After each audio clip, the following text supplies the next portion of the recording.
பவுல் அப்போஸ்தலன் கிறிஸ்துவ வாழ்க்கையை நாம் எப்படி வாழ வேண்டும் என்று சொல்லி அவர் பிலிப்பிய சபைக்கு அவர் எழுதி கொண்டிருக்கிறார். நான் எதற்காக பிடிக்கப்பட்டேனோ, நான் அதற்காக ஓடிக்கொண்டிருக்கிறேன் என்று சொன்னவர் சபையாரை பார்த்து அவர் சொல்லுகிறார், நீங்கள் உயர்ந்த அழைப்பை நோக்கி ஓட வேண்டும். Don't run for ordinary things, you have to run for high calling. கைகளை உயர்த்தி ஒரு அல்லேலூயா சொல்லலாமா? அன்பார்ந்தவருடைய பிள்ளைகளை, இன்றைக்கு பிலிப்பியர் 3ஆம் அதிகாரம் 15ஆம் வசனத்திலிருந்து தொடர்ந்து நாம் வேத வசனத்தை தியானிக்க போகிறோம். பிலிப்பியர் 3ஆம் அதிகாரம் 15வது வசனத்தை வாசிப்போம். ஆகையால் நம்மில் தேறினவர்கள் யாவரும் இந்த சிந்தையாய் இருக்க கடவோம். எந்த காரியத்திலாவது நீங்கள் வேறே சிந்தையாய் இருந்தால் அதையும் தேவன் உங்களுக்கு வெளிப்படுத்துவார். தேறினவர்கள் யாவரும் இந்த சிந்தையாய் இருக்க கடவோம். பவுல் அப்போஸ்தலன் சொல்லுகிறார், மேலானவைகளை நாட வேண்டும். தேவன் அழைத்த பரம அழைப்பின் பந்தய பொருளை யார் நாடுவார்கள்? கிறிஸ்துவுக்குள் தேறினவர்கள். ஒரு புது விசுவாசியால் இதை புரிந்து கொள்ள முடியாது. ஆனால் ஆண்டவரோடு நடந்து கொண்டிருக்கிற, கர்த்தரை தேடுகிற, ஆராதிக்கிற தேவ பிள்ளைகளுக்கு இப்படிப்பட்ட போதனைகள் என்னவென்று தெரியும். ஒரு புதுசாக அப்போ தான் இயேசுவை ஏற்றுக்கொண்டு வருகிறார்கள். அவர்களுக்கு இதையெல்லாம் கொஞ்சம் கொஞ்சமாக கற்றுக் கொடுக்கணும். ஆனால் ஆண்டவரை பற்றி அறிந்து இவ்வளவு நாள் அவருடைய வார்த்தைகளை கேட்டுக்கொண்டிருக்கிற நம்ம தேறினவர்களாக மெச்சோராக மாறணும். கையை உயர்த்தி ஆமேன்னு சொல்கிறீங்களா? What is maturity? மெச்சோரிட்டினா என்ன? தேறினவர்கள் என்று சொன்னால் என்ன? 1 கொரிந்தியர் 2ஆம் அதிகாரம் 6ஆம் வசனத்திற்கு நம்முடைய வேதத்தை திருப்புவோம். அப்படி இருந்தும் தேறினவர்களுக்குள்ளே ஞானத்தை பேசுகிறோம், இப்பிரபஞ்சத்தின் ஞானத்தை அல்ல, அழிந்து போகிறவர்களாகி இப்பிரபஞ்சத்தின் பிரபுக்களுடைய ஞானத்தையும் அல்ல. அப்போ இந்த உலகத்தினுடைய ஞானத்தை நாங்கள் பேசல. யாருடைய ஞானத்தை பேசுகிறோம்? கர்த்தருடைய ஞானத்தை பேசுகிறோம். ஒரு அல்லேலூயா சொல்றீங்களா? இந்த தேவ ஞானம் என்பது ஒரு ரகசியம். இது உலகத்துக்கு புலப்படாது, ஆனால் கர்த்தருடைய பிள்ளைகளுக்கு புலப்படும். ஆவிக்குரிய வரங்கள், கர்த்தர் மரித்தோரை உயிர்ப்பிக்கக்கூடிய அந்த வல்லமை, இந்த காரியங்கள் எல்லாம் எல்லாரிடத்திலும் போய் நாம் பகிர்ந்து கொள்ள முடியாது. தேறினவர்களுக்குள்ளே. யார் தேறினவர்கள்? தேவ ஞானத்தில் தேறினவர்கள். தேவ ஞானம் எப்படிப்பட்டது? அது மறைக்கப்பட்ட ரகசியமாக இருக்கிறது. 7ஆம் வசனத்தில் அவர் சொல்றார் பாருங்க, 1 கொரிந்தியர் 2:7, உலக தோற்றத்திற்கு முன்னே தேவன் நம்முடைய மகிமைக்காக ஏற்படுத்தினார். யாருடைய மகிமைக்காக? நம்முடைய மகிமைக்காக. அல்லேலூயா சொல்லுங்க பாப்போம். அல்லேலூயா. நம்ம இந்த காலகட்டத்தில் இந்த ரகசியத்தின் மூலமாக, இந்த ஞானத்தின் மூலமாக கர்த்தர் வெளிப்படுத்துகிற நம் மூலமாக நமக்கு ஒரு மகிமையை அவர் கொடுப்பதற்காக ஏற்படுத்தினதும் மறைக்கப்பட்டதுமாயிருந்த ரகசியமான தேவ ஞானத்தையே பேசுகிறோம். கைகளை உயர்த்தி அல்லேலூயா சொல்லலாமா? அல்லேலூயா. உலக தோற்றத்திற்கு முன்னே தேவன் நம்முடைய மகிமைக்காக ஏற்படுத்தினது, மறைக்கப்பட்டதுமாயிருந்த ரகசியமான தேவ ஞானத்தையே பேசுகிறோம். இந்த உலகம் அதை அறியாது. இந்த பிரபஞ்சத்து பிரபுக்களில் ஒருவனும் அதை அறியவில்லை. கிறிஸ்துவின் மூலமாய் வெளிப்படுகிற ஞானம், அவரை ஏற்றுக்கொண்டவர்களுக்கு கிடைக்கிற அந்த பெரிய அந்தஸ்து தேவனுடைய பிள்ளைகள் அறிந்து கொள்ள வேண்டும். தேறினவர்களாக ஞானத்தை பேச வேண்டும். We have to speak wisdom. We have to be mature in Christ. ஆகவே அந்த தேறினவர்கள் யாவரும் இந்த சிந்தையாய் இருக்க கடவுள். We have to be one-minded. We have to take a view of things similar. We have to have a similar view. The mature will have a view. இந்த சிறந்த சிந்தனையாளர் படித்தவங்களுக்கு என்று சொல்லி ஒரு பண்பு இருக்கிறது, ஒரு பெர்ஸ்பெக்டிவ் இருக்கிறது. கர்த்தர் இன்னைக்கு உங்களை என்னையை பார்த்து சொல்றார், நீங்கள் கிறிஸ்துவுக்குள் தேறினவர்களாக இப்படிப்பட்ட வியூவோடு இருக்க வேண்டும், அதே சிந்தையாக இருக்க கடவோம் என்று சொல்லி அவர் சொல்கிறதை நீங்கள் பாருங்கள். ஒரு வசனத்தை வாசிக்கலாமா? கலாத்தியர் 5ஆம் அதிகாரம் 10ஆம் வசனத்தை வாசிப்போம். நீங்கள் வேறு விதமாய் சிந்திக்க மாட்டீர்கள் என்று நான் கர்த்தருக்குள் உங்களை குறித்து நம்பிக்கையாய் இருக்கிறேன். உங்களை கலக்குகிறவன் எப்படிப்பட்டவனாய் இருந்தாலும் தனக்கேற்ற ஆக்கினையை அடைவான். வேறு விதமாய் சிந்திப்பது, ஒரே விதமாய் சிந்திப்பது. சபை என்று சொன்னால் அந்த சபை என்பது எல்லாரும் பயணிக்கிற ஒரு ட்ரெயின் மாதிரி. ஒரே திசையிலே பயணித்தால் அதுதான் அந்த விஷன். பவுல் சொல்றாரு, நீங்கள் வேறு விதமாய் சிந்திக்க மாட்டீர்கள் என்று நான் கர்த்தருக்குள் உங்களை குறித்து நம்பிக்கையா இருக்கிறேன். இந்த விஷனை யாராவது கலைச்சாங்கன்னா அவங்க யாரா இருந்தாலும் ஆக்கினை அடைவார்கள். உங்க குடும்பத்தில் ஒரே விதமான ஒரு விஷன்ல பயணிக்க வேண்டும். உங்களுடைய அலுவலகத்தில் ஒரே விஷன்ல பயணிக்க வேண்டும். உங்களுடைய சபையில் ஒரே தரிசனத்தில் எல்லாரும் சேர்ந்து பயணிக்க வேண்டும். Paul is emphasizing maturity in the church. Maturity comes when we have like-mindedness. ஒரே சிந்தையாய் இருக்க கடவுள். எந்த காரியத்திலாவது நீங்கள் வேறே சிந்தையாய் இருந்தால் அதையும் தேவன் உங்களுக்கு வெளிப்படுத்துவார். ஒருவேளை நாம் அப்படிப்பட்ட சிந்தையில் இல்லாமல் தவறுதலான சிந்தையிலே போவென்றால் மெச்சோர் கிறிஸ்டியனா கர்த்தரை நம்பி இருந்தீங்கன்னா கர்த்தர் வெளிப்படுத்துவார். இல்லப்பா, நீ அப்படி செய்யறது தப்பு. ஆண்டவராகிய இயேசு கிறிஸ்துவின் தாய் மரியாளுக்கு கர்த்தர் ஒரு வெளிப்பாட்டை கொடுத்து, உனக்கு பிறக்க போகிற குழந்தை அது கர்த்தரால் உண்டாயிருக்கும் என்று சொல்லி ஆண்டவர் வெளிப்படுத்துகிறார். ஆனால் இந்த வெளிப்பாட்டை பெற்றது மரியாள். கணவனாகிய யோசேப்புக்கு தெரியவில்லையே. அப்ப யோசேப்பு அவளை ரகசியமாய் தள்ளிவிடலாம் என்று சொல்லி யோசிக்கிறார். அப்ப கர்த்தர் யோசேப்பினுடைய கனவிலே ஒரு தேவ தூதனை அனுப்பி சொல்லுகிறார், இல்லை, தள்ளிவிட வேண்டாம், அவளுக்கு பிறந்திருக்கிறது பரிசுத்த ஆவியினாலே உண்டாயிருக்கிறது என்று சொல்லி அதை ஆண்டவர் வெளிப்படுத்துகிறார். மத்தேயு சுவிசேஷம் 1:20 வாசியுங்கள். அவன் இப்படி சிந்தித்துக் கொண்டிருக்கையில் கர்த்தருடைய தூதன் சொப்பனத்தில் அவனுக்கு காணப்பட்டு, தாவீதின் குமாரனாகிய யோசேப்பே, உன் மனைவியாகிய மரியாளை சேர்த்து கொள்ள ஐயப்படாதே, அவளில் உற்பத்தியாயிருக்கிறது பரிசுத்த ஆவியினால் உண்டானது. அவள் ஒரு குமாரனை பெறுவாள், அவருக்கு இயேசு என்று பெயரிடுவாயாக, ஏனெனில் அவர் தமது ஜனங்களின் பாவங்களை நீக்கி அவர்களை இரட்சிப்பார் என்றான். தீர்க்கதரிசியின் மூலமாய் கர்த்தராலே உரைக்கப்பட்டது நிறைவேறும்படி இதெல்லாம் நடந்தது. ஹல்லேலூயா. ஆமென். எல்லாத்தையும் கர்த்தர் இவருக்கு விவரிக்கிறார். யோசேப்பு வேறே சிந்தையாய் மாறும்போது, தள்ளிவிடலாம் என்று மரியாளை குறித்து யோசிக்கும் போது, because he was in the Lord, அவர் தேவனுக்குள்ளே ஒரு மெச்சோரான ஒரு மனுஷனாக இருந்தனால்தான் ரகசியமாக தள்ளிவிடும். இல்லாட்டி மெச்சூரிட்டி இல்லைன்னா என்ன பண்ணுவாங்க? அந்த மரியாளை எப்படியாவது அவமானப்படுத்தணும்னு யோசிப்பார்ல.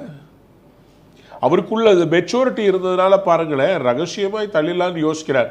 ஆனால் யார் மெச்சோரா பிஹேவ் பண்றாங்களோ கர்த்தர் அவங்கள்ட்ட ரகசியங்களை வெளிப்படுத்துவார். சொல்லுங்க அல்லேலூயா.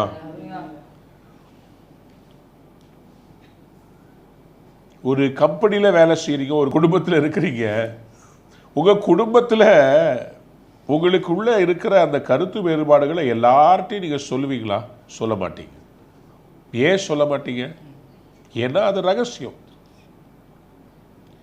ஆனால் சில பேர் இருக்கிறதெல்லாம் வெளியே போய் சொல்லி தூத்தி தெரியுது. என் புருஷனை பற்றி உங்களுக்கு தெரியுமா? உங்களுக்கு அவரை பற்றி தெரியாது, நான் தான் அவர் கூட வாழ்கிறேன், அவரை பற்றி உங்களுக்கு தெரியாது அப்படின்னு சொல்லி தெரியாதுன்னு தெரியாதெல்லாம் ஃபுல்லாக சொல்லிடுறது. எதுக்கு? அது இம்மெச்சூரிட்டியை காண்பிக்கிறது. You cannot reveal everything to everyone. நீங்கள் அதுபடி எல்லாத்தையும் வெளியே சொல்லிட்டீங்கன்னா அதுக்கு பிறகு உங்களுடைய குடும்பத்தின் மேலே என்ன மதிப்பு? நீங்கள் அவரை பற்றி அதுக்கு பிறகு நீங்கள் என்னதான் நல்லதாக சொன்னாலும் உங்கள் சொந்தக்காரங்களுக்கு உங்கள் கணவனை பார்த்தா தவறாக தான் தெரியும். பாருங்கள், இந்த மெச்சூரிட்டி யோசேப்புக்குள்ள எவ்வளோ அழகாக நடத்தி இருக்கிறது. He did not want to ரகசியமாக. ஆனால் கர்த்தர் பாருங்க, இப்படிப்பட்ட ஒரு மனதை உடைய யோசேப்பு கிட்ட கர்த்தர் தேவதூதனை அனுப்பி அவர் வெளிப்படுத்துகிறார், தெளிவுபடுத்துகிறார். நீங்கள் வேறே சிந்தையாய் இருந்தால் கர்த்தர் அதையும் உங்களுக்கு வெளிப்படுத்துவார். யாருக்கு வெளிப்படுத்துவார்? மெச்சோரா இருக்கணும்னு விரும்புகிறவங்களுக்கு கர்த்தர் வெளிப்படுத்துவார். கிறிஸ்துவுக்குள் தேறினவர்களாக நிறுத்துவதுதான் என்னுடைய மிகப்பெரிய வேலைன்னு சொல்லி பவுல் அப்போஸ்தலன் சொல்லுகிறார். His whole job was to make the Christian people, the church, more mature in Christ. தேறினவர்களாய் நிறுத்த வேண்டும் என்பதுதான் அவருடைய மிகப்பெரிய ஒரு வாஞ்சையாய் இருக்கிறது. கொலோசியர் 4 12ஆம் வசனத்தில் அவர் இப்படியாக சொல்கிறார், எப்பாப்பிராவும் உங்களுக்கு வாழ்த்துதல் சொல்லுகிறான். உங்களை சேர்ந்தவனும் கிறிஸ்துவின் ஊழியக்காரனுமாகிய இவன் நீங்கள் தேவனுக்கு சித்தமானவைகள் எல்லாவற்றிலும் தேறினவர்களாயும் பூரண நிச்சயமுள்ளவர்களாயும் நிலை நிற்க வேண்டும் என்று தன் ஜெபங்களில் உங்களுக்காக எப்பொழுதும் போராடுகிறான். நீங்கள் தேவனுக்கு சித்தமானவர்கள் எல்லாவற்றிலும் தேறினவர்களாய் பூரண நிச்சயம் உள்ளவர்களாய் நிலை நிற்க வேண்டும். நீங்கள் தேவனுக்கு சித்தமானவைகள் எல்லாவற்றிலும் தேறினவர்கள். கைகளை உயர்த்தி ஆமென் சொல்லுங்களேன். உலகத்தில் தேறினவர்கள, தேவனுக்கு சித்தமானவைகளில் எல்லாம் தேறினவர்கள். My dear beloved of God, God wants us to become mature. எத்தனை பேருக்கு இன்னைக்கு அந்த மெச்சூரிட்டி வேணும்? சொல்லுங்க ஆமென். ஆமென்.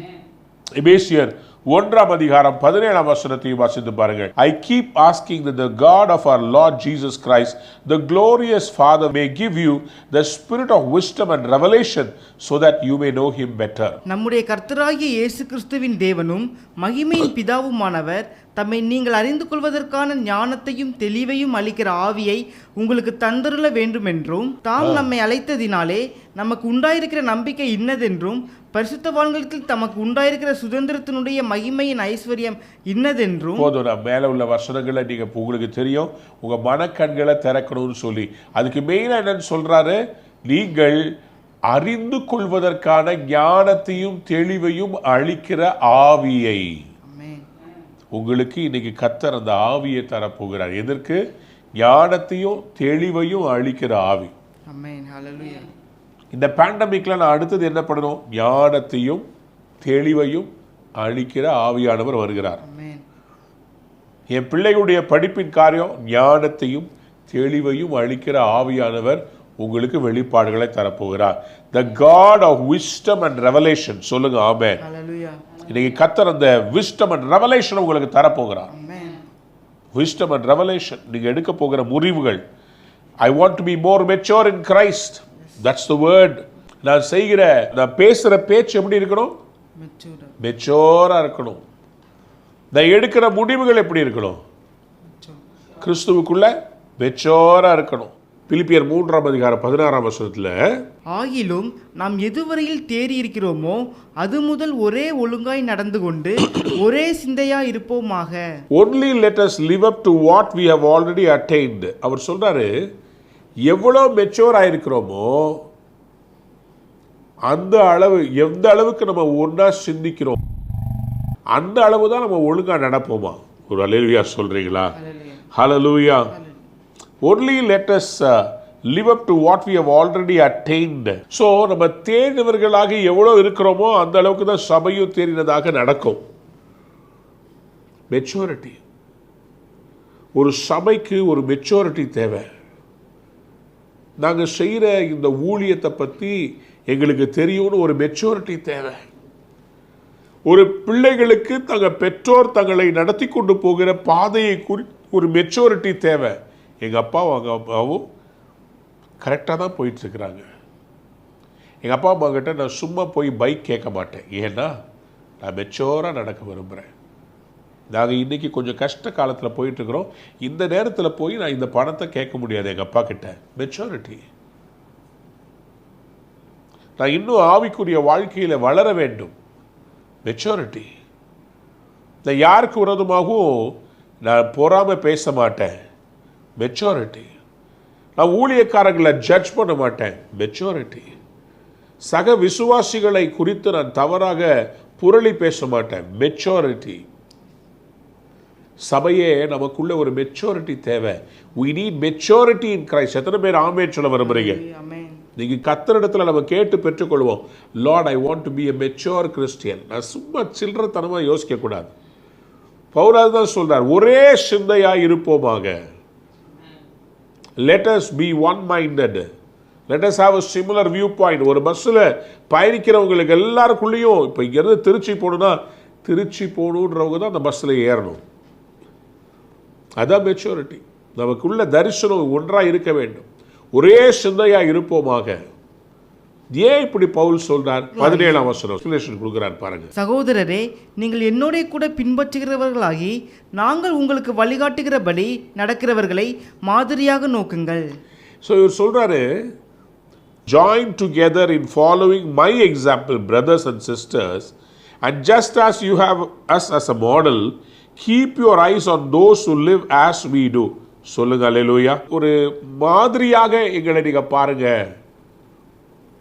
என்னோட கூட பின்பற்றுகிறவர்களாகி நாங்கள் உங்களுக்கு வழிகாட்டுகிறபடி நடக்கிறவர்களை மாதிரியாக நோக்குங்கள். கைகளை உயர்த்தி அல்லேலூயா சொல்றீங்களா? Imitators of Christ. மாதிரின்னு சொல்லும்போது பவுல் தன்னை ஒரு பெரிய ஹீரோவா காமிக்க விரும்பல. எப்போதுமே ஒரு ஊழியக்காரன் என்னை பின்பற்றி வாருங்கள் என்று சொன்னால் அந்த ஊழியக்காரனுக்கு பெருமை இருக்கிறது என்று யோசிக்க கூடாது. அந்த ஊழியக்காரன் கிறிஸ்துவை எவ்வளவு பின்பற்றுகிறவனாய் இருந்தால் என்னை பின்பற்றுங்கள் என்று சொல்லுவார்.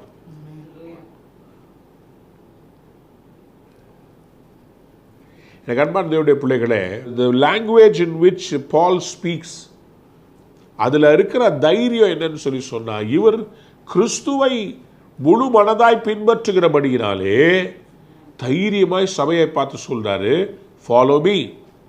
வாசிங்க 1 கொரிந்தியர் 11ஆம் அதிகாரம் 1ஆம் வசனம். நான் கிறிஸ்துவை பின்பற்றுகிறது போல நீங்கள் என்னை பின்பற்றுகிறவர்களாயிருங்கள். நான் கிறிஸ்துவை பின்பற்றுகிறது போல. He was so sure that he was following Christ that he told the people, follow me. இன்னைக்கு எல்லாரும் இயேசுவை பின்பற்றுகிறது ஈஸியா சொல்றோம், என்னை பின்பற்றி வாங்கன்னு சொல்ல மாட்டேன்றோம். பயம். ஏன்? நம்ம சரியா பின்பற்றணும்னா நம்ம என்ன பண்ண மாட்டோம், பயப்பட மாட்டோம். நம்ம சரியில்லைன்னா என்ன சொல்லுவோம், என்னை ஃபாலோ பண்ணாதீங்க, நீங்கள் எல்லாரும் இயேசுவை மட்டும் ஃபாலோ பண்ணுங்க. ஏங்க நீங்கள் ஆண்டவரை ஃபாலோ பண்ணுறீங்கன்னா உங்களை பின்னாடி தொடர்ந்து வந்தோன்னா நான் க்ளீனாக இயேசுக்கிட்ட போயிடலாம்ல. மறுபடியும் அந்த பஸ்ஸு இலுஸ்ட்ரேஷனே யூஸ் பண்ணுறேன். திருச்சின்னு போர்டு போட்டிருக்குது. அப்போ திருச்சிக்கு போனால் திருச்சி போர்டு போட்ட பஸ்ஸை பின்தொடர்ந்து போனால் நான் திருச்சிக்கு போய் சேருவேனா இல்லையா?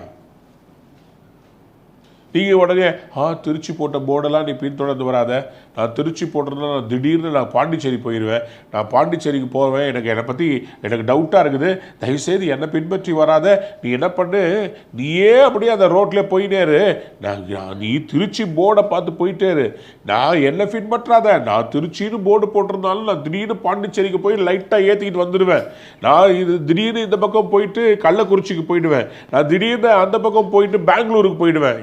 எதுக்கு உனக்கு இந்த பயம்? Imitators of Christ. நான் கிறிஸ்துவை பின்பற்றுகிறது போல நீங்களும் என்னை பின்பற்றுகிறவர்களாக இருங்க. அந்த தைரியம் வேணும். அதான் மெச்சூரிட்டி. சொல்லுங்க அல்லேலூயா. சத்தமா அல்லேலூயா. உங்க பிள்ளைகள் உங்களை பார்த்து கிறிஸ்துவை பின்பற்ற வேண்டும். நீங்க என்ன பண்றீங்களோ அதான் உங்க பிள்ளைகள் பின்பற்றும். நீங்க எப்படி முன்மாதிரியா வாழ்றீங்களோ, நீங்க ஜெபிச்சீங்கன்னா உங்க பிள்ளைகள் ஜெபிக்கும், நீங்க வேதம் வாசித்தீங்கன்னா உங்க பிள்ளைகள் வேதம் வாசிக்கும், நீங்க ஊழியம் செஞ்சீங்கன்னா உங்க பிள்ளைகள் ஊழியம் செய்யும். Because they imitate you. ஒரு பையன் சண்டே ஸ்கூல்ல என்ன பண்ணாலும் அப்படியே ஒரு பேப்பரை சுருட்டிட்டு அப்படி வச்சுட்டு என்னடா சொல்றா அப்படின்னாலும் டீச்சர் பிடிச்சிட்டு கொண்டு வந்து 2 பஞ்சாயத்து. எப்படி அவன் இந்த மாதிரி செஞ்சான்னு சொன்னால் அவன்கிட்ட கேட்கும்போது அவன் சொன்னான், எங்கள் அப்பா இப்படி தான் மிஸ் எங்கள் வீட்டில் உட்காந்துட்டு கேட்பார் என்ன. சண்டே ஸ்கூல் பையன் போட்டு உடச்சிட்டான். எங்கள் அப்பா தம் அடிப்பாருன்றதை அவன் சொல்லிட்டான். ஏன்? அப்பாவை மாதிரி தான் பிள்ளை இருப்பான். அப்பா வீட்டில் என்ன சொல்கிறாரோ, கெட்ட வார்த்தை பேசுகிறான் ஸ்கூலில் அவனை அடிக்கிறாங்கன்னு சொன்னால் நீங்கள் வீட்டில் பேசுன கெட்ட வார்த்தையை தான் அவன் வெளியே போய் பேசுகிறான். அவனுக்கு எப்படி அந்த வார்த்தையெல்லாம் தெரியும்? கணவன் மனைவி நீங்கள் ஒருத்தருக்கு ஒருத்தர் பேசிக்கும் போது ஒருத்தர் திட்டும் போது பிள்ளைங்க உட்காந்து சும்மா காதை பொத்திட்டு இருக்கணும்னு நினைக்கிறீங்களா? எல்லாம் உள்வாங்கிக்கிட்டே இருக்கும். ஸ்கூலில் போய் யாராவது சேட்டை பண்ணும்போது அதே கெட்ட வார்த்தை அவங்ககிட்ட இருந்து வரும். How are we imitating Christ? ஒவ்வொரு நாளும் நம்ம நடக்கிற வாழ்க்கையில் நம்ம புரிந்து கொள்ள வேண்டும், நம்ம கிறிஸ்துவை பிரதிபலிச்சுக்கிட்டே இருக்கிறோம். we are a reflection of Christ in our life. கிறிஸ்தவர்னு சொன்னாலே எல்லாருமே நம்மக்கிட்ட ஒரு மெச்சூரிட்டியை எதிர்பார்க்குறாங்க. The world is looking for a maturity in Christians. கிறிஸ்துவை போல கிறிஸ்தவர்கள் இருக்க மாட்டார்களா? காந்தியடிகள் சொன்னாராம், எனக்கு கிறிஸ்துவை பிடிக்கும், ஆனால் கிறிஸ்தவர்களை பிடிக்காதுன்னு சொல்லிட்டார். ஏன்? they are not reflecting the love of Christ. பவுலுக்கு அதுதான் மிகப்பெரிய பிரச்சனை. அவர் சொல்றாரு, நீங்கள் என்னோட கூட பின்பற்றுகிறவர்களாகி நாங்கள் உங்களுக்கு வழிகாட்டுகிறபடி நடக்கிறவர்களை மாதிரியாக நோக்குங்கள். Be imitators of the people that I show you as a model. As a model. நான் காமிக்கிறேன்ல, அவங்கள பார்த்து நீங்களும் ஒரு மாடல் நடங்க. 1 கொரிந்தியர் 4ஆம் அதிகாரம் 16வது வசனத்தை வாசிப்போம். ஆகையால் என்னை பின்பற்றுகிறவர்கள் ஆகுங்கள் என்று உங்களுக்கு புத்தி சொல்கிறேன். கொரிந்தியரே, என்னை பின்பற்றுகிறார்கள் என்று உங்களுக்கு புத்தி சொல்கிறேன். Paul is bold enough to tell the Corinthian church, என்னை பின்பற்றுகிறார்கள். 1 தீமோத்தேயு 4ஆம் அதிகாரம் 12ஆம் வசனத்தை வாசிக்கலாம். உன் நிலைமையை குறித்து ஒருவனும் உன்னை அசட்டை பண்ணாதபடிக்கு நீ வார்த்தை நடக்கை அன்பிலும் ஆவி விசுவாசத்தில் கற்பிலும் விசுவாசிகளுக்கு மாதிரியாயிரு. கைகளை உயர்த்தி ஆமென் சொல்லுங்க. How to be a model. 6 காரியங்களை பவுல் சொல்லுகிறார். எழுதிக் கொள்ளுங்க. How to be a model Christian. How to be a model. How to be an example. யாரும் உன்னுடைய இளமை பருவத்தை அசட்டை பண்ணாதபடிக்கு. இளம் ஊழியர்களே, உங்களை பார்த்து பெரியவர்கள் உங்களை அசட்டை பண்ணக்கூடாது. ஏன் இப்படி பண்ணுறான், ஏன் இப்படி ஆராதிக்கிறான், ஏன் இப்படி இருக்கிறான்னு சொல்லி இடரல் அடையக்கூடாது. பவுல் அதுக்கு தீமோத்தேயு என்கிற இளம் ஊழியக்காரனுக்கு அவர் மென்டர் பண்றார். அவர் சொல்றாரு, ஃபர்ஸ்ட் ஆஃப் ஆல் தீமோத்தேயு, நீ வார்த்தையில எப்படி இருக்கணும், மாதிரியா இருக்கணும். ரெண்டாவது நடக்கையில், the way you conduct yourselves. நடக்கை என்று சொல்லும்போது நம்முடைய நடை, உடை, பாவனை, நம்முடைய உடை எல்லாமே அதில் வருது, நடக்கை. மூணாவது அன்புல, பெரியவர்களிடத்தில் மற்றவர்களிடத்தில் நம் காமிக்கிற மரியாதை, கனம்.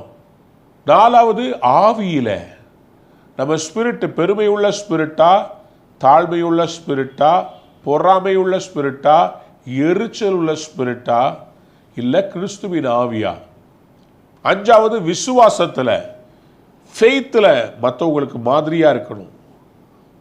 நம்ம ஃபெய்த்தை பார்த்து மற்றவங்க எல்லாம் இம்ப்ரெஸ் ஆகி கிறிஸ்துவின் மேலே விசுவாசம் வைக்கணும்.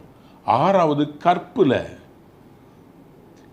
எதிர்ப்பாளரிடத்தில் நம்ம பழகுகிற விதத்தில், நம்மிடத்தில் ஜெபிக்க வருகிறவர்கள், நம்மை நேசிக்கிறவங்க, நம்முடைய குடும்பத்தை தாண்டி வெளியில் இருக்கிற சகோதர சகோதரிகளாக பார்க்க வேண்டிய இடத்துல நாம் கற்பிலே, பரிசுத்தத்திலே விசுவாசிகளுக்கு மாதிரிகளாக இருக்க வேண்டும். 6 things he says. வார்த்தையில், நடக்கையில், அன்பில், ஆவியில், விசுவாசத்தில், கற்பில். சொல்லுங்க ஆமென். நான் இங்கிலீஷில் சொல்கிறேன். இன் speech, in conduct, in love, in faith, in purity. And set an example for the believers. வார்த்தையில், நடக்கையில், அன்பில், ஆவியில், in the spirit. கைகளை உயர்த்தி ஒரு அல்லேலூயா சொல்றீங்களா? So we have to set an example to the people. நம்முடைய லைஃப் மற்றவங்களுக்கு ஒரு எக்ஸாம்பிளா இருக்கணும். ஏன் பவுல் இப்படி சொல்றார்? பிலிப்பியர் 3ஆம் அதிகாரம் 18ஆம் வசனத்தை வாசிங்க. ஏனெனில் அநேகர் வேறு விதமாய் நடக்கிறார்கள், அவர்கள் கிறிஸ்துவின் சிலுவைக்கு பகைஞர் என்று உங்களுக்கு அநேகந்தரம் சொன்னேன், இப்பொழுதும் கண்ணீரோடும் சொல்கிறேன். அநேகர் வேறு விதமாய் நடக்கிறார்கள்ப்பா. சபையில் வேற மாதிரி நடக்கிறாங்க. அவங்கள குறித்து எனக்கு வருத்தமாக இருக்குதுன்னு பவுல் சொல்றார். They are walking differently. அவர்கள் கிறிஸ்துவின் சிலுவைக்கு பகைஞர் என்று உங்களுக்கு அநேகந்தரம் சொன்னேன், இப்பொழுதும் கண்ணீரோடு சொல்லுகிறேன். They are not walking right with God.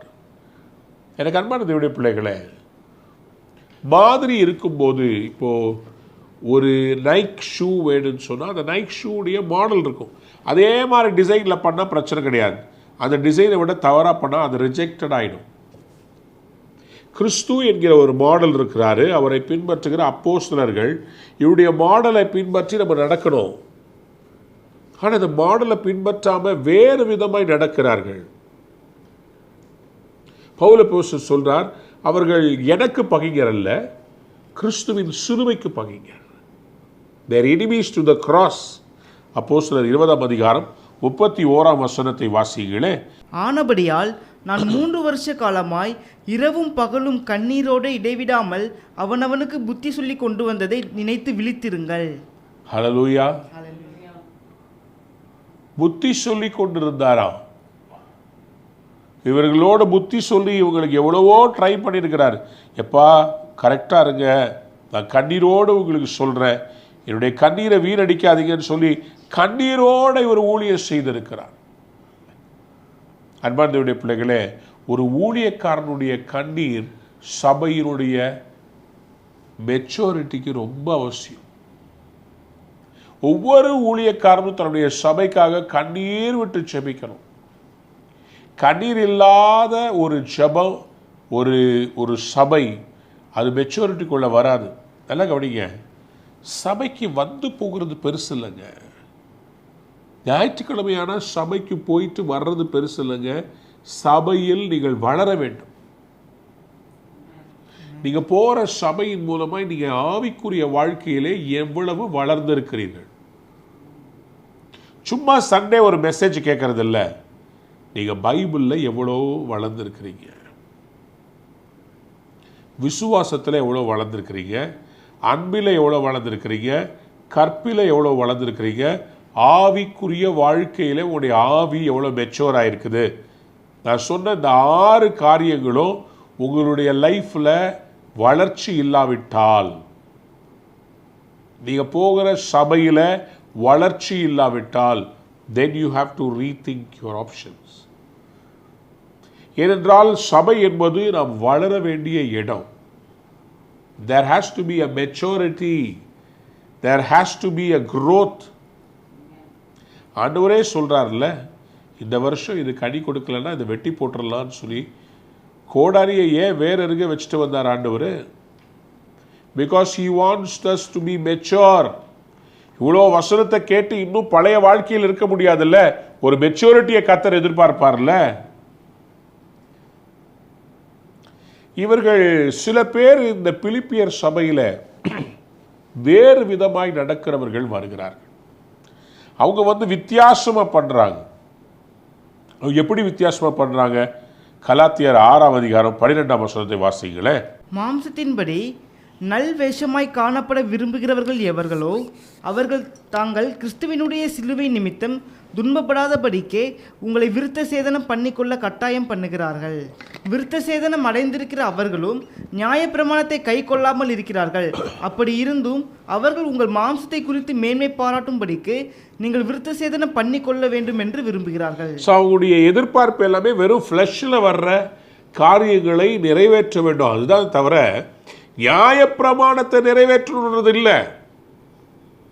நியாயப்பிரமாணத்தில் சொல்லப்பட்ட அந்த விருத்த சேதனத்தை மட்டும் நிறைவேற்றி ஃப்ளஷில் ஸ்பிரிட்டில் நியாயப்பிரமாணத்தை ஃபாலோ பண்ணல. இவங்க களவு செய்யாதிருப்பாயாக, பிறருடைய மனைவியை இச்சையாதிருப்பாயாக, கொலை செய்யாதிருப்பாயாக, உன் தேவனாய கர்த்தரை முழு இதயத்தோடு முழு ஆத்மாவோடு தேடுவாயாக, உன் தகப்பன் தாயை கனப்படுவாய். இதெல்லாம் உங்களுக்கு முக்கியமாக தெரியல.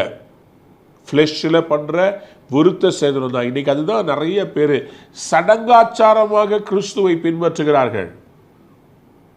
லென்ட் டேஸ் வந்துச்சுன்னா 40 days ஃபாஸ்டிங் போடுறதுல பார்த்தீங்கன்னா, ஓ நான் ஃபாஸ்டிங் இருக்கிறேன், நான் வந்து இப்போ கறி சாப்பிட மாட்டேன், தெரியும்ல, கறி சாப்பிட்றதில்ல, தண்ணி அடிக்கிறதில்ல, சிகரெட் அடிக்கிறதில்ல. எதுக்கு? 40 நாள் லென்ட்டுக்கு. முடித்த உடனே குடிக்கிறது, ஊதுறது எல்லாம் பழைய குருடி கதவை தரடி. இதுக்கு எதுக்கு ஃபாஸ்டிங்? ஃபாஸ்டிங் இருந்தால் ஒரு காரியத்தை மேற்கொள்றதுக்கு ஃபாஸ்டிங் இருக்கணும்.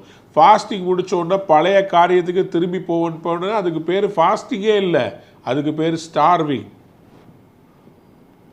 உபவாசம் என்று சொன்னால் விட வேண்டியதை விடத்தக்கதாக என்னையே நான் வெறுத்து ஒடுக்கி வாழ்வதுக்கு பேர் தான் உபவாசம்.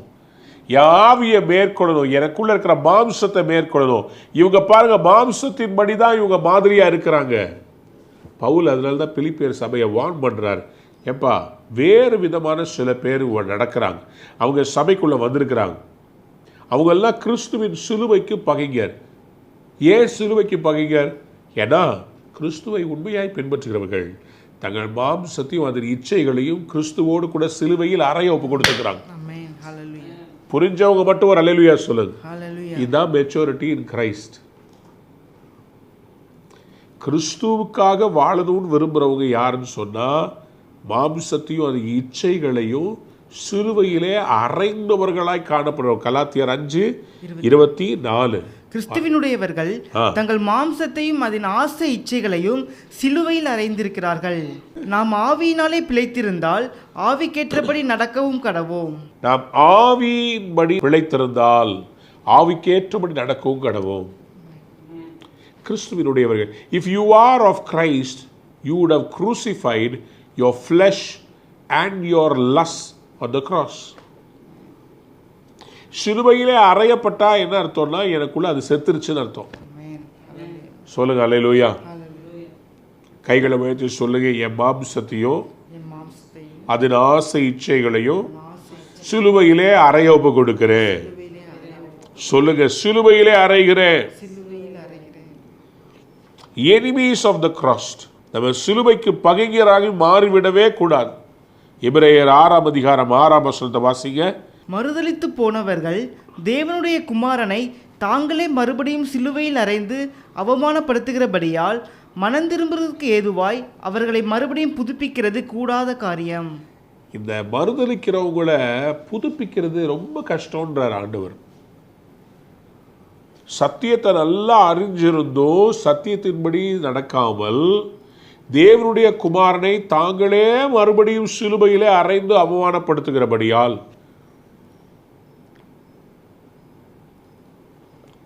எனக்கு ஒரு சகோதரனை தெரியும்.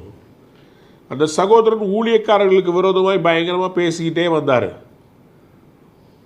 பல அடிகள் அவருடைய லைஃப்ல விழுந்துச்சு, சரியான அடி. வேலையில குடும்பத்தில் அடி வாங்கின உடனே நான் இனிமேல் ஊழியக்காரர்களுக்கு விரோதமாய் பேச மாட்டேன்னு முடிவெடுத்தார். ஆண்டவர் அவரை மறுபடியும் எழுப்பி அவரை ஆசீர்வதித்து நல்ல ஒரு வாழ்க்கையை கொடுத்து மறுபடியும் அவரை உயர்த்தி வச்ச உடனேயே சில காலத்துக்கு பின்பாக மறுபடியும் அதே மாதிரி ஊழியர்களை குறை சொல்ல, அவர்களை பற்றி வீடியோ போட்டு அதில் பிரபலமாகிறது. இவர் வார்த்தையை பிரசங்கம் பண்ணி பிரபலமாகவில்லை, மற்றவர்களை அடித்தே பிரபலமாகிறது. மற்றவர்களை பற்றி புகழ்பெற்ற ஊழியர்களையும் ஊழியங்களையும் குறை சொல்லி அவர்கள் செய்வது தவறு, அவர்கள் இப்படி செய்திருக்க கூடாதுன்னு சொல்லி நியாய தீர்ப்பு எழுதுகிற மறுபடியும் இவங்க யாருன்னு சொன்னா, சிலுவையில் அறைந்து அவமானப்படுத்துகிறவர்கள். மறுபடியும் சிலுவையிலே குமாரனை அறைந்து அவமானப்படுத்துகிறவர்கள். சிலுவையிலே அறைதல் என்றால் என்ன தெரியுமா? எல்லாரும் பார்க்கிறபடி திறந்த வெளியிலே நிர்வாணப்படுத்தி ஒரு கிராஸ்ல ஏத்தி அறைகிறது, ஒரு அவமான சின்னம். எப்படிப்பட்ட காரியத்தை அவங்க திரும்ப திரும்பி அதை செய்யறதுனால அவங்கள திருத்துறது கூடாத காரியம். ஏன்னா இவங்க யாரா, இவங்க எப்படிப்பட்டவங்க? எபிரேயர் 10:29 வாசித்து பாருங்க. தேவனுடைய குமாரனை காலின் கீழ் மிதித்து தன்னை பரிசுத்தம் செய்த உடன்படிக்கையின் இரத்தத்தை அசுத்தம் என்று எண்ணி கிருபையின் ஆவியை நிந்திக்கிறவன் எவ்வளவு கொடிதான ஆக்கினைக்கு பாத்திரவனாய் இருப்பான் என்பதை யோசித்து பாருங்கள். கவனிங்க, தேவனுடைய குமாரனை காலின் கீழே மிதித்து தன்னை பரிசுத்தம் செய்கிற உடன்படிக்கையின் இரத்தத்தை அசுத்தம் என்று எண்ணி. ஒரு மனிதனை பரிசுத்தமாக்குவது இயேசுவின் ரத்தம். இயேசுவின் ரத்தம் ஒரு மனுஷனுடைய பாவத்தை மன்னிக்கிறதுக்காக சிந்தப்பட்டிருக்கிறது. நியாய தீர்ப்பு வழங்குவதற்காக சிந்தப்பட்டதல்ல, மன்னிப்பதற்காக. புரிஞ்சவங்க அல்லேலூயா சொல்லுங்க. அப்போ ஜனங்களுடைய மன்னிப்புக்காக கர்த்தர் ஏங்கி சிலுவையில தவித்து ரத்தம் சிந்தின போது அந்த ரத்தத்தை வச்சு எல்லாரையும் நியாயம் தீர்க்கிறது எவ்வளவு கொடிய பாத்திரம், எவ்வளவு பயங்கரமா. வாசிங்க, கிருபையின் ஆவியை நிந்திக்கிறவன் எவ்வளவு கொடிதான ஆக்கினைக்கு பாத்திரவனாய் இருப்பான் என்பதை யோசித்து பாருங்க. ஏன் அப்படி ஆண்டவர் சொல்றாரு? 30 சொல்லுது பாருங்க, எபிரேயர் 10:30. பழி வாங்குதல் எனக்குரியது, பழி வாங்குதல் எனக்குரியது, நானே பதில் செய்வேன் என்று கர்த்தர் சொல்லுகிறார். கர்த்தர் தம்முடைய ஜனங்களை நியாயம் தீர்ப்பார் என்று சொன்னவர் இன்னார் என்று அறிவோம். ஜீவனுள்ள தேவனுடைய கைகளில் விழுகிறது பயங்கரமாய் இருக்குமே. முந்தின நாட்களை நினைத்துக் கொள்ளுங்கள். நீங்கள் பிரகாசமாக்கப்பட்டிருந்த அந்த நாட்களில் உபத்திரவங்களாகிய மிகுந்த போராட்டத்தை சந்தித்தீர்களே. சகோதரனே, ஊழியர்களை குறை சொல்கிற சகோதரனே, நீங்கள் உபத்திரவப்பட்ட போது எவ்வளவு கஷ்டப்பட்டீங்க. அப்ப ஆண்டவர்கிட்ட மன்னிப்பு கேட்டீங்கல்ல, ஆண்டவரே நான் இனிமேல் ஊழியக்காரர்களுக்கு விரோதமாக பேச மாட்டேன், என்னை மன்னிச்சிருங்க, என் குடும்பத்தை காப்பாத்துங்க, இந்த வியாதியில என் குடும்பத்தை அழிச்சிடாதீங்கன்னு சொல்லி நீங்க கேட்டீங்களே. பழி வாங்குதல் எனக்குரியது, நானே பதில் செய்வேன். கிறிஸ்துவின் ரத்தத்தை குமாரனை காலின் கீழே போட்டு மிதிக்காதீங்க, யாரையும் நியாயம் தீர்க்காதீர்கள். அவனவனுக்குரிய பதில் என்னோட கூட வருகிறது என்று கர்த்தர் சொல்லியிருக்கிறார். சபைக்குள்ளே இப்படிப்பட்டவர்களை மெச்சூரிட்டி இல்லாம சபையை உடைக்கிறவர்கள், நீங்க சபையை கற்றவங்களா சபையை உடைக்கிறவங்களா? அதற்காக சபையில் இருக்க தீங்கையெல்லாம் மூடி மறைக்க சொல்லவில்லை. உங்களுக்கு ஒருத்தர் மேல ஒரு பிரச்சனைன்னு சொன்னா நேரா போய் why don't you speak with him? அதற்கு எதுக்கு ஒரு ஃபேஸ்புக்கை போட்டு ஒரு யூடியூப்ல ஒரு வீடியோ போட்டு அதுல வர்ற காசை சம்பாதிக்கிறது கேவலமான ஒரு வழி. It is a very very very very indecent way of making money.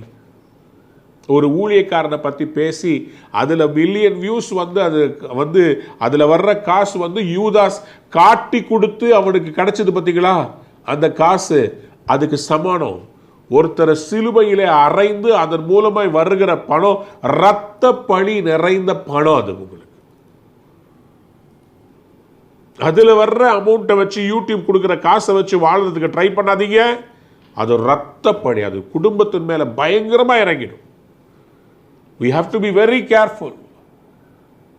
Pavul அதுதான் திருப்பி திருப்பி எச்சரிக்கிறார். வேறு விதமாய் சிலர் நடக்கிறார்கள், அவர்கள் கிறிஸ்துவின் சிலுவைக்கு பகைஞர் என்று உங்களுக்கு அநேகம் தரம் சொன்னேன், இப்பொழுதும் கண்ணீரோடு சொல்லுகிறேன். இன்னைக்கு நிறைய பேர் வேறு விதமாய் நடக்கிறார்கள், சபையை கட்டி எழுப்பல. எப்ப பார்த்தாலும் அவங்களுடைய வேலை சொன்னா இந்த ஊழியக்காரன் சரியில்லை. நான் எதை பத்தி உங்களுக்கு சொல்ல போறேன். பிலிப்பியர் 3:19 சொல்லுகிறது, அவர்களுடைய முடிவு அழிவு, அவருடைய தேவன் வயிறு, அவருடைய மகிமை, அவருடைய லட்சையே. அவர்கள் பூமிக்கு அடுத்தவைகளையே சிந்திக்கிறார்கள். இப்படிப்பட்டவருடைய காரியம் எப்படிப்பட்டதாக இருக்கிறது? Their destiny is destruction, their God is their stomach and their glory is in their shame. அவருடைய அந்த முடிவை குறித்து பாருங்களேன், எவ்வளோ அவருடைய குறைவான எண்ணங்கள். மற்றவங்களை பட்சிக்கணும், மற்றவங்களுடைய குறைவுகளை எல்லாம் வெளிப்படுத்தணும். பிசாசு தாங்க குற்றம் சாட்டுகிறவன்.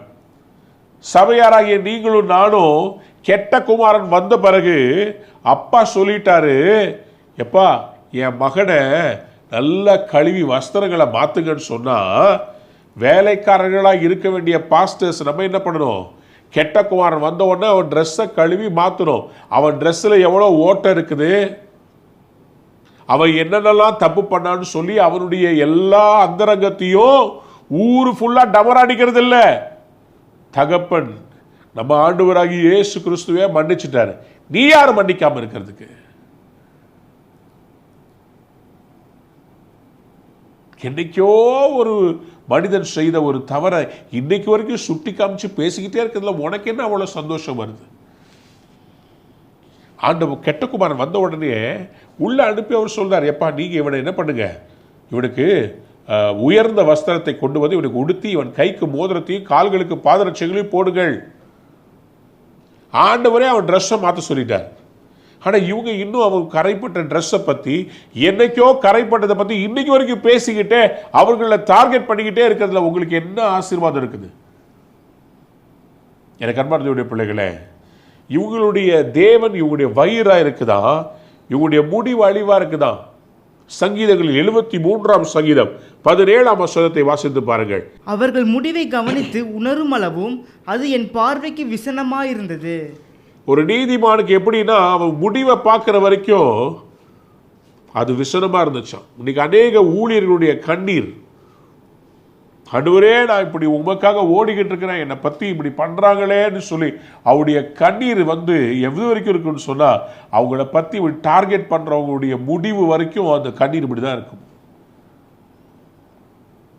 அன்பார்ந்தவருடைய பிள்ளைகளே,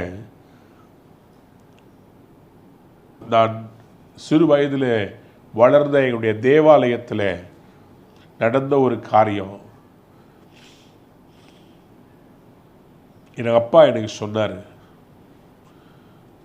ஒரு கமிட்டியில் இருக்கிற அங்கத்தினர் சபையில் ஒரு சின்ன பிரச்சனையில் அங்கேயை ஆண்டவருடைய ஊழியத்தை செய்கிற போதகரை பார்த்து தவறான ஒரு வார்த்தை சொல்லி, இந்த வார்த்தை நான் சொல்லி தான் ஆகணும், நாய் என்று சொல்லி கேவலப்படுத்தி எல்லாருக்கும் முன்னாடியும் அவமானப்படுத்திட்டார். அந்த வார்த்தையை கேட்ட பாஸ்டர் அப்படியே நொந்து போய் ஆலயத்தின் வாசல்ல இருந்து அழுதுகிட்டே தன் வீட்டுக்கு போனாராம். எல்லாரும் பார்க்கும்போது அவரை பார்த்து கேவலமான ஒரு வார்த்தை சொல்லி நாயே என்று சொல்லி அவரை திட்டின உடனே அதை தாங்க முடியாமல் அந்த பாஸ்டர் வீட்டுக்கு அழுதுகிட்டே போயிட்டார். ஆனால்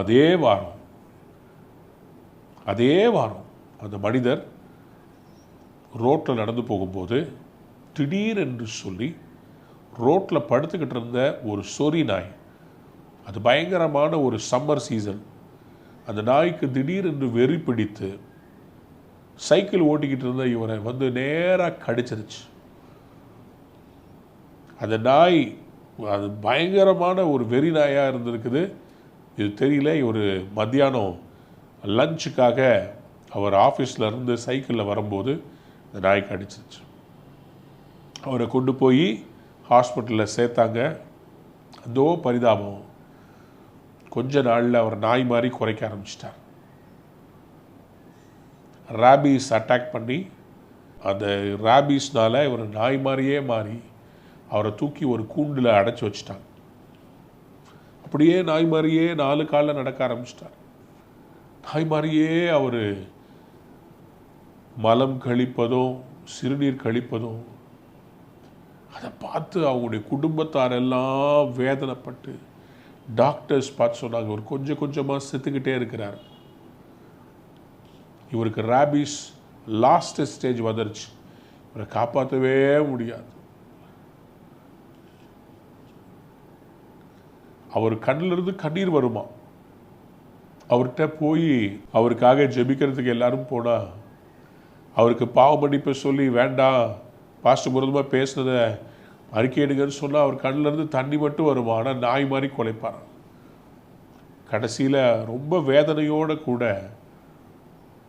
அவங்க மகனே சொல்லிட்டாங்க, எங்கள் அப்பா இப்படி இருக்கிறது என்னால் பார்க்க முடியல, தயவு செய்து விஷ ஊசி போட்டு கொன்றுங்கன்னு சொல்கிற அளவுக்கு கடைசியில் அவர் மரித்து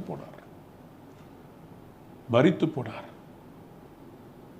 பழி வாங்குதல் என்னுடையது என்று கர்த்தர் சொல்லுகிறார். நாம் யார் ஊழியக்காரர்களை பற்றி பேசுவதற்கு? நாம் யார் மற்றவர்களை நியாயம் தீர்ப்பதற்கு?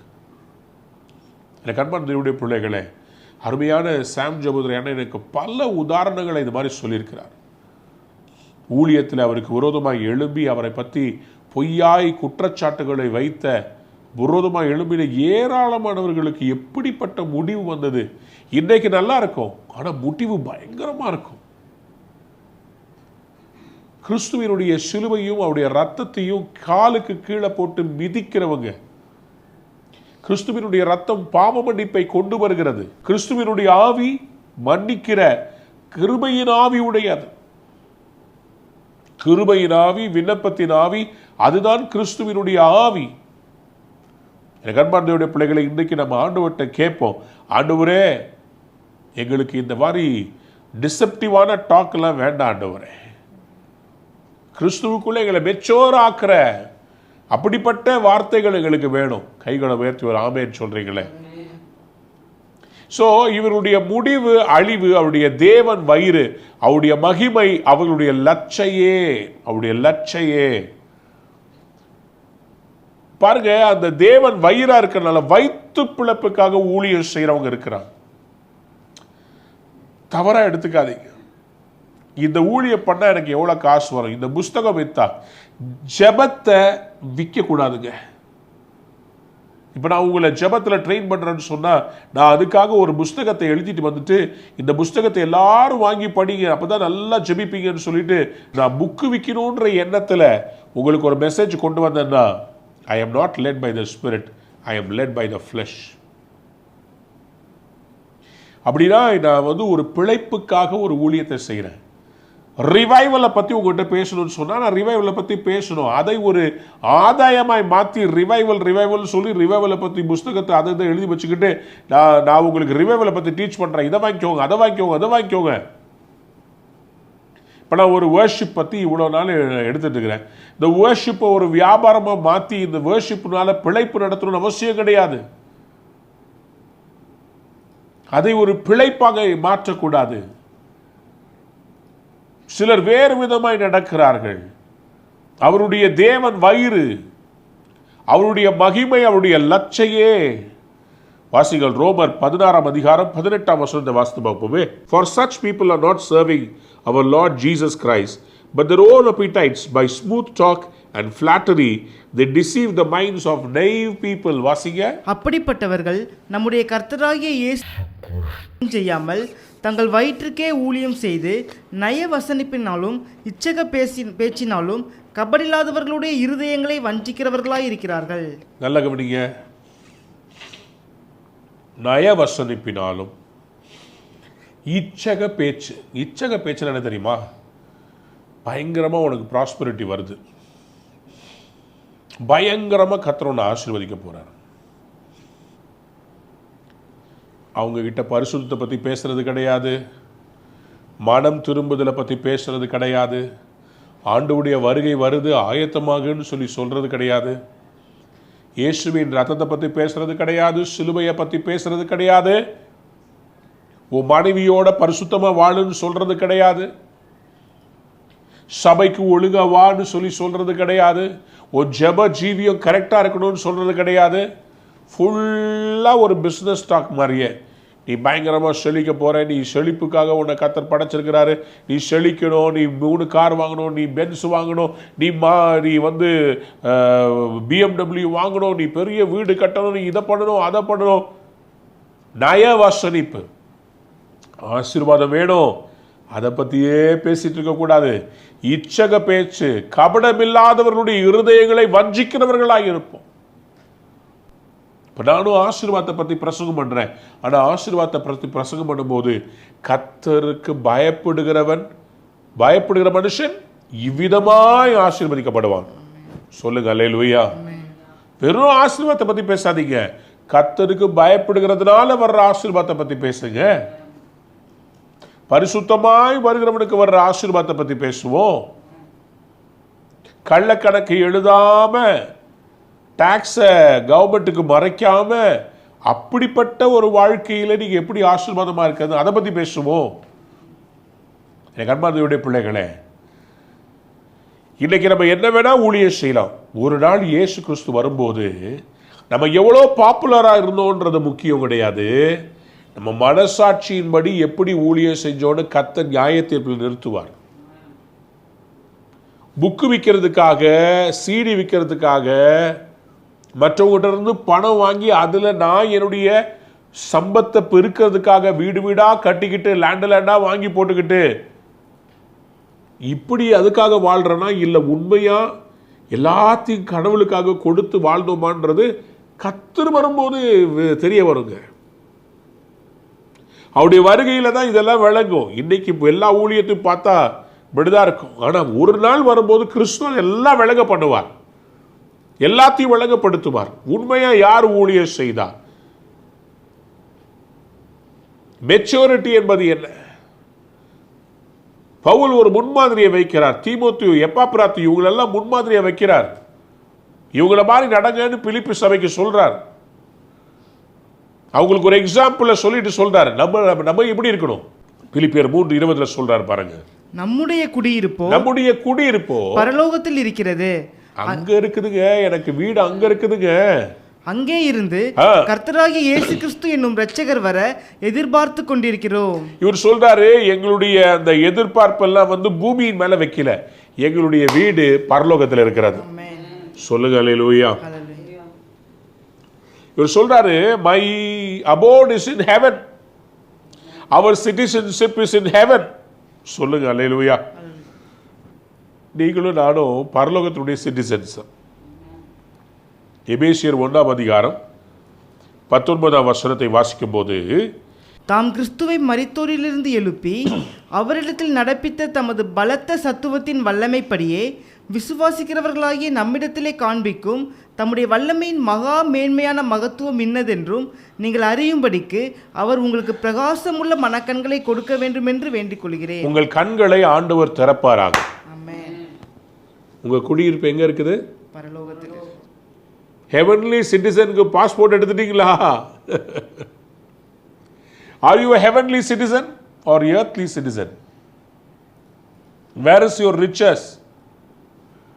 Is it in the earthly realm or in the heavenly realm?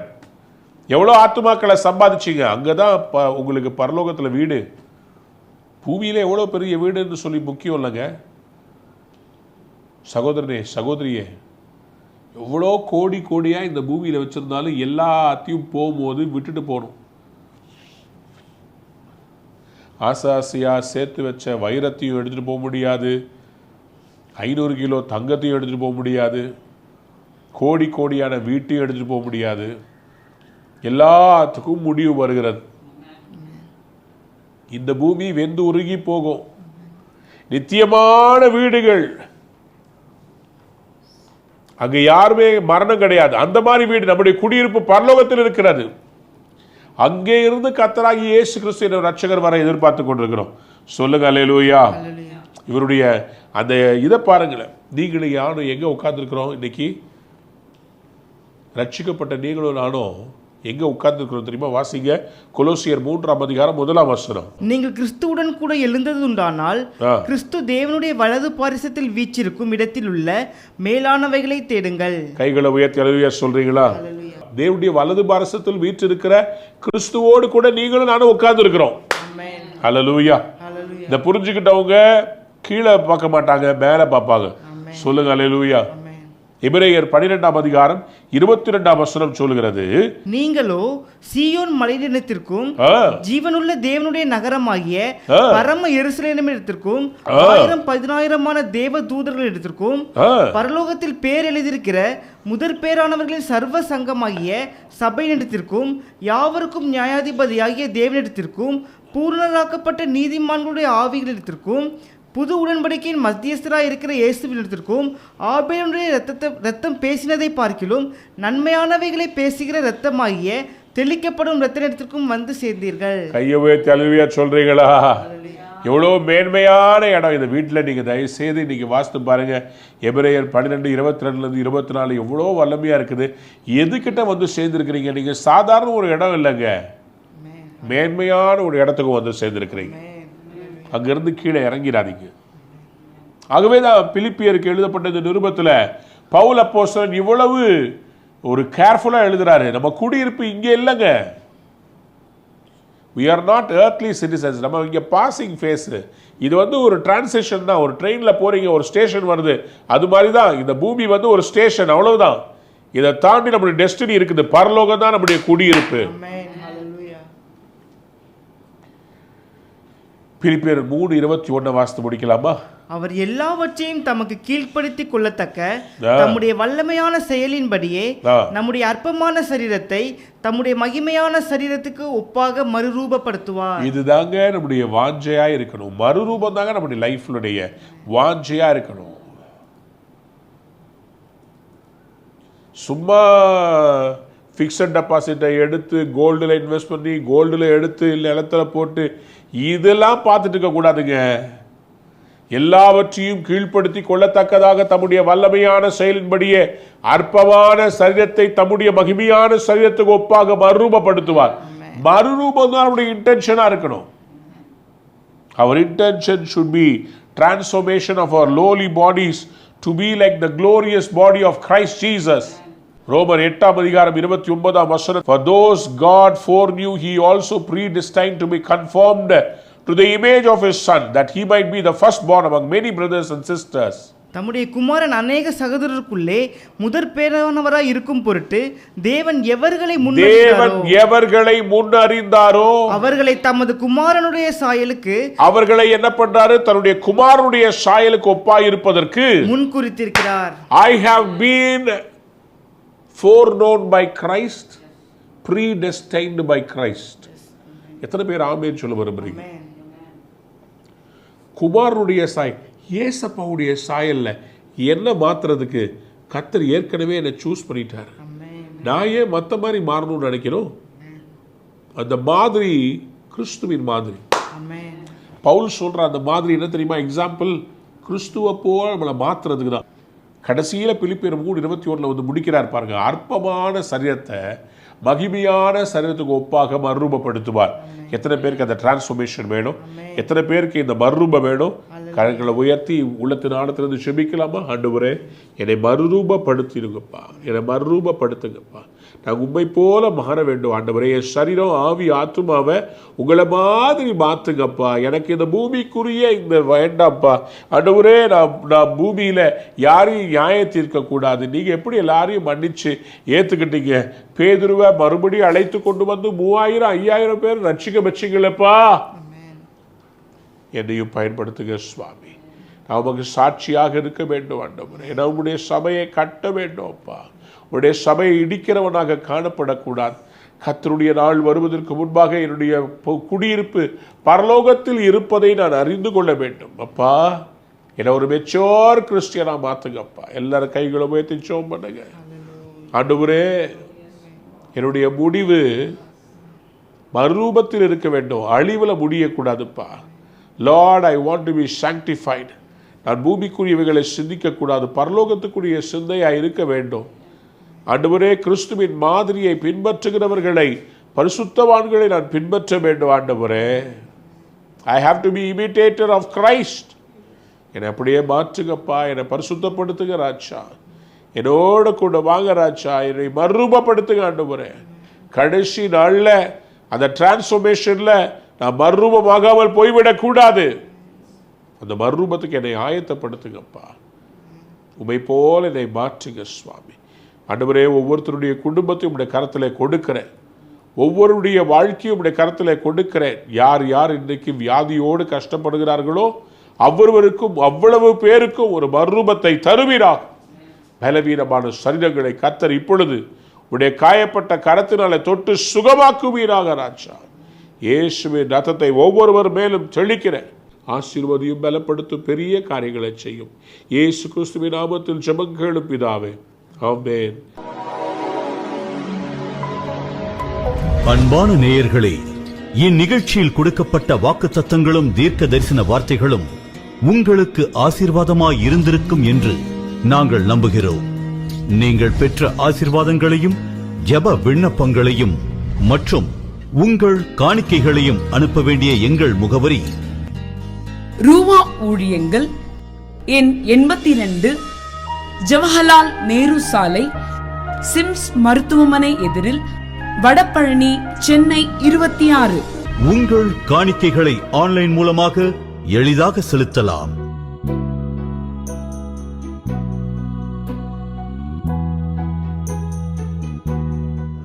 எங்கள் இணையதள முகவரி www.ruhaministries.org.